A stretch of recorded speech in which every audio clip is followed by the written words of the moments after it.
Vous êtes l'honneur de notre pays. C'est ce qu'a dit Jean-Luc Mélenchon en saluant les étudiants de Sciences Po qui se sont mobilisés pour la cause palestinienne. Vous savez qu'ils sont une poignée, hein, mais ils ont bloqué en partie Sciences Po. Et il a fallu que la direction aille négocier avec eux. Alors, il y a une cinquantaine d'étudiants tout d'abord, hein, donc c'est quand même très minoritaire parmi des milliers d'étudiants de Sciences Po. Première chose. La deuxième chose, c'est que des étudiants avec des kéfiers, ça a toujours existé. Moi-même, j'étais en fac à Nanterre il y a 30 années. C'était pas à Loubard, mais t'étais déjà. Il y a 63 ans, il était en fac à Nanterre. Il y a 30 ans à Nanterre en sciences humaines, parce que j'étais en histoire, donc j'étais dans le bâtiment sciences humaines, où effectivement tout le monde était en kéfier. Donc c'est pas nouveau que les étudiants prennent fait et cause pour la cause palestinienne. Petit pull sur les épaules, Olivier. Ce qui pose... Non, déjà, j'observais. Il avait une échappe Burberry. J'étais pas encore journaliste, mais ma curiosité me poussait à les observer. Et donc, c'est pas nouveau. Là, ce qui peut poser problème, c'est que, effectivement, ces manifestants reprennent des slogans qui posent problème, comme celui de la rivière à la mer, c'est-à-dire revendiquer un État où les Israéliens ne seraient plus là, ou en tout cas, il n'y aurait plus d'État d'Israéliens. Ils sont aussi totalement récupérés par la France Insoumise. J'entendais ce matin Manuel Bompard qui appelait au soulèvement, carrément, dans toutes les facs, appuyé par Rima Hassan, qui est devenue la nouvelle égérie de la France Insoumise. On en oublie même que la tête de liste aux européennes, ce n'est pas Rima Hassan, mais c'est Manon Aubry. Et puis, cerise sur le gâteau, ce matin, le tweet du guide suprême iranien qui a repris des images de la Sorbonne, des images aussi de certains campus américains, de Sciences Po, pardon, de certains campus américains, et en félicitant ces étudiants parce qu'ils se révoltent, je le cite, contre la France et les États-Unis. Voilà où on en est. Alors, est-ce que c'est la honte, Sciences Po? Est-ce que la direction s'est couchée? Qu'est-ce que vous en dites, Bruno? Déjà, moi, ce que vient de dire Olivier, ça me retourne l'estomac parce que le guide iranien, quand on voit ce qu'il fait, là, il vient de condamner à mort un rappeur. Enfin, à un moment donné... Il y a eu une manifestation à Paris en soutien à ce rappeur qui risque d'être pendu. Il sera pendu parce que connaissant comment ils font... La France Insoumise n'y était pas à cette manif. Non, la France Insoumise. En revanche, il y avait Yannick Jadot. Il y avait Yannick Jadot, ouais, effectivement. Ouais. Il n'est pas de la France Insoumise et je ferai une distinction entre les écologistes et la France Insoumise ce soir. Moi, alors après, il y a deux trucs. Moi, je trouve normal que Sciences Po soit politisé, c'est logique. Moi, j'ai été faire des conférences là-bas. Je me suis retrouvé en face de Valls, je me suis retrouvé en face de Cazeneuve, je me suis retrouvé en face de mecs de droite. Enfin voilà, c'est comme ça, tu fais des conférences. Sciences Po, c'est politisé, c'est normal. Après, moi, je pense qu'il faut toujours faire attention à où tu mets les pieds et avec qui tu es récupéré. Si tu es récupéré par le grand guide iranien, par le chef des mollahs, je pense que là, t'as dû vriller quelque part, malheureusement. Moi, je fais toujours attention aux slogans que tu peux entendre quelque part. Et j'ai toujours fait attention où je mettais les pieds. Moi, j'ai des valeurs qui s'arrêtent à un moment donné dans mes convictions, et mes valeurs ne s'arrêtent jamais parce que je ne veux pas mettre les pieds dans des endroits où j'entends des trucs que je veux pas être derrière.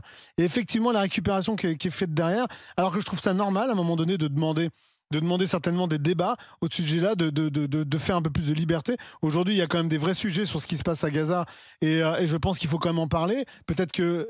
voilà. Par contre, il faut faire attention où tu mets les pieds, il faut faire attention à certains slogans, parce qu'il y a certains slogans quand même qui sont connotés et qui sont quand même très dangereux à dire. Et un jour, il faut quand même pouvoir se regarder en face quand tu dis certaines choses. C'est tout ce que je pense, moi, là-dessus. Mehdi. Écoutez, il y a une récupération politique à outrance. Des deux côtés, c'est une évidence. Je pense que c'est un combat idéologique nauséabond des deux côtés, d'accord ? Parce qu'il y a des choses qui sont dites qui ne sont pas très belles. Et il y a aussi énormément de blabla. Il y a beaucoup de blabla pour pas grand-chose. Parce que j'ai vu il y a 2 jours qu'il y avait même eu une édition spéciale sur une chaîne de télévision en continu par rapport à ça, pour 50 gamins ou 100 gamins qui font une manifestation devant Sciences Po. Je trouve que c'est fort de café. Après, voilà, peut-être qu'il n'y a pas assez de news en ce moment et qu'ils ont besoin de combler des trous dans les chaînes d'information. Mais faire une édition spéciale en plein cœur d'après-midi pour 100 gamins qui manifestent devant Sciences Po, ok. Maintenant, la direction est sous la responsabilité de sa ministre de l'Éducation nationale. Elle s'est engagée à ouvrir d'ici jeudi prochain des débats internes ouverts à toutes les communautés de Sciences Po. Et elle dit aussi qu'elle va suspendre les saisines de la section disciplinaire. Voilà. Je pense très honnêtement qu'on en fait un foin pour pas grand-chose, pour 100 gamins qui sont en train de manifester et qui ont, comme en mai 68, comme du temps d'Olivier Truchot en 1932 quand il manifestait, voilà, les gens manifestaient, les gamins manifestaient. Lui manifestait pour les tout et n'importe quoi. Et là, en l'occurrence, ils manifestent pour la Palestine.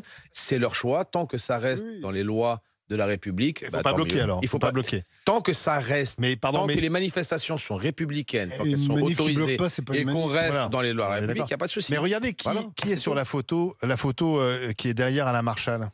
Il y a une grande photo derrière Marchal sur le avec mur. le haut-parleur. Avec le haut-parleur, c'est pas un étudiant de Sciences Po. Non, je crois pas. Hein. Non, c'est Anas Kazib de Révolution Permanente qu'on connaît bien ici dans le Grand Est.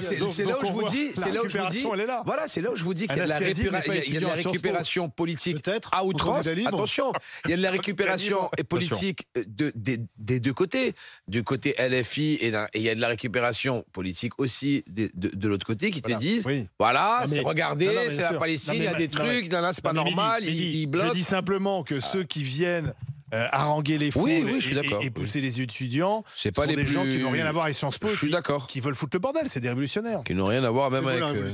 Charles. En tout cas, il fut un temps où les révolutionnaires se liguaient derrière Gisèle Halimi, derrière des grands personnages. Aujourd'hui, ils sont derrière Anas Kazib. Donc c'est vous dire la lutte. Mais...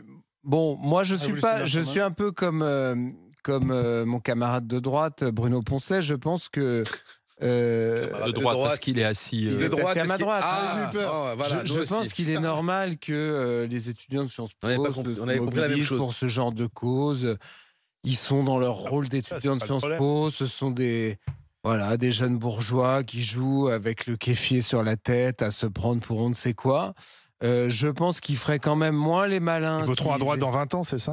Non, mais je pense, si tu veux, que ils feraient moins les malins s'ils essayaient de faire leur sitting à Gaza sous commandement du Hamas. Je pense que s'ils avaient une autre cause à défendre que celle-là et qu'ils faisaient un sitting là-bas, ils découvriraient tout à coup que y a quand même... dans cette région-là, une démocratie qui est Israël et qui est entourée de voisins administrés par des dictatures violentes, brutales, où les libertés ne sont pas garanties. Excuse-moi de te le dire, c'est la réalité. Ensuite, je pense que les Émirats Arabes Unis, Bahreïn, c'est des dictatures. Oman, c'est vrai que ce sont des dictatures où la violence. Ah ouais, c'est vrai que Dubaï, c'est une dictature. C'est une dictature. Et quand tu découpes un journaliste dans ton ambassade, j'ai pas parlé de l'Arabie Saoudite. Excuse-moi, je sais pas. Pour toi, un arabe, c'est la même chose partout. Excuse-moi, je sais pas. Maintenant, si l'Arabie Saoudite, c'est Dubaï, mon ami, où tu fais des cours de géo. Non mais excuse-moi, mon ami. Non mais c'est pas un arabe, c'est un arabe partout. Tu vois ce que je veux dire? On fait des ponts, on se détend, c'est une grande démocratie. Toi, t'as problème de géographie. Je sais pas, mon ami, tu me dis oui, non mais... Ce ne sont pas les démocraties, on peut... La seule démocratie, Mehdi, ne t'en déplaise, la seule démocratie de la région, c'est Israël. Le seul État libéral de la région, c'est Israël.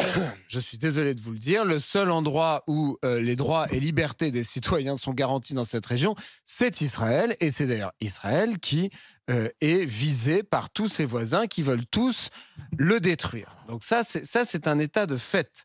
Ce qui se passe en ce moment, c'est qu'Israël, attaqué par le Hamas, a décidé de faire la guerre au Hamas. Comme ils font la guerre, ils font une riposte qui est violente, qui est très violente, que certains considèrent comme trop violente. Moi, je fais partie de ceux qui pensent qu'elle est effectivement disproportionnée. Eux, ils disent oui, mais ils prennent des exemples, des précédents historiques de pays qui ont répliqué à des agressions. Moi, je pense qu'on peut aussi considérer qu'on progresse et que maintenant, la guerre ne doit plus être la même qu'avant.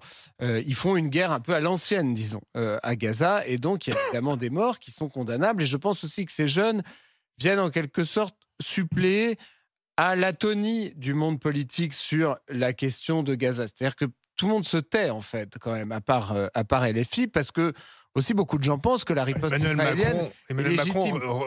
Il dit une chose et son contraire. Demande un cessez-le-feu régulièrement. Il dit un peu une chose et son contraire. Il est pas très punché, etc. Je pense qu'ils sont dans leur rôle, mais je pense aussi que il faut qu'ils prennent garde.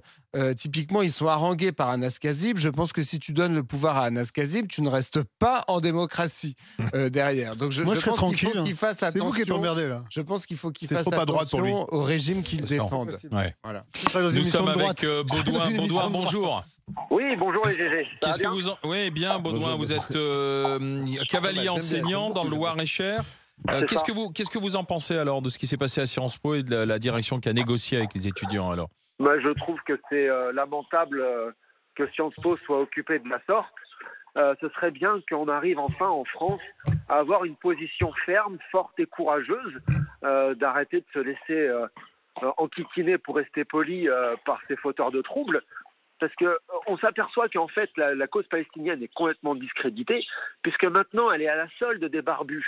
Et qu'est-ce qu'on voit quand on écoute les petits gamins là, de Sciences Po et compagnie? C'est que certes, on est au-delà du kéfier maintenant. C'est carrément des femmes voilées. Et la cause palestinienne, elle a disparu au profit de la cause du Hamas, qui pratique un entrisme hyper dangereux. Et on ne s'aperçoit pas qu'en fait, on va tout droit, si on va un peu plus loin dans le débat, on va tout droit vers une guerre de religion.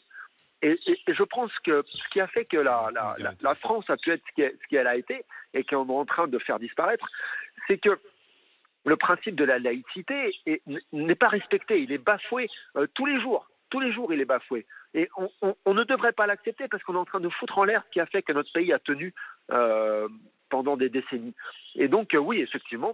Mais Baudouin, je m'interroge sur la culture politique de ces jeunes étudiants qui sont pourtant à Sciences Po, hein, c'est-à-dire dans une école de sciences politiques. Parce que effectivement, s'ils travaillaient un peu le dossier, ils pourraient à la fois, bien sûr, critiquer ce que fait Netanyahou, mais aussi dénoncer le Hamas, qui a pris en otage la cause palestinienne, vous avez raison de le dire, qui impose la charia sur place, ce qui n'a rien à voir avec la cause territoriale, c'est-à-dire l'idée qu'il faut que les Palestiniens aient un État.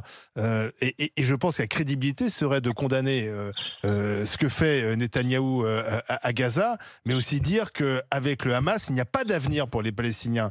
Et c'est là où je ne comprends pas ces étudiants. Soit ils sont incultes, pardon, il ne faut pas non plus exclure cela, soit effectivement ils sont totalement manipulés par ce qu'on appelle, je suis désolé, et ça existe, l'islamo-gauchisme.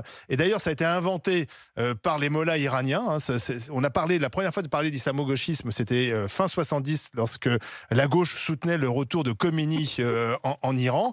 Et le guide suprême iranien qui valide ce qui se passe à Sciences Po, finalement, valide aussi le fait que l'islamo-gauchisme a gangréné la tête de ces gamins. Alors, le problème, c'est que oui, ils sont incultes et aussi imbéciles, et les deux vont bien ensemble. Le problème, c'est que Israël a choisi son meilleur ennemi possible. Israël a favorisé, et ça va peut-être en faire bondir certains, mais malheureusement, c'est la vérité. Israël a favorisé l'émergence du Hamas pour avoir le pire ennemi possible contre lequel tous les coups sont permis. Oui, exactement.